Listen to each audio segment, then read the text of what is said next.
آیا په زړه دې غمونه بار دي؟ د زړه بار دې دروند دی؟ طبیعت دې خراب دی او حالت دې هر ورځ تر بلې نارامېږي؟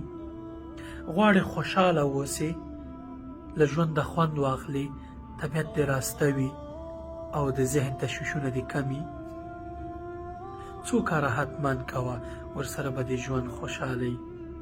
همیشه هر سهار ورزش کوه، دوامداره. بله دا چې هر سهار، هر ماښام یا هر وخت چې ناراحته وي او په ذهن دې بوج و، د 15 ثانیو لپاره ساه اخله، 15 ثانیې په سینه کې ساته او 15 ثانیو کې بېرته له سینې راوباسه. دا کار 10 دفعې 7 دفعې هر څومره چې کوی شي کوئ. تر ټولو مهمه خبره پکې دا ده چې دعا، ځکه الله پاک د انسان او د هغه د زړه ترمنځ حایل دی. یعنی د دغه زړه حالات درته که الله پاک وغواړي دی خو یې بدلوي او که وغواړي دی خو یې بدلوي درته. نو دعا حتمي ده. یوه دعا ده چې رسول الله صلی الله علیه وسلم خپلو ملګرو ته ښودلې ده او په دې دعا باندې که موږ او تاسې دوامداره عمل وکړو حالت بدلولی شي.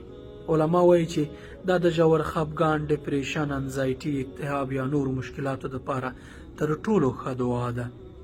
کومه ده؟ زه یې درته اوس وایم. دا دعا زده کړئ او همیشه یې تکراروئ چې کله مو مشکلات و.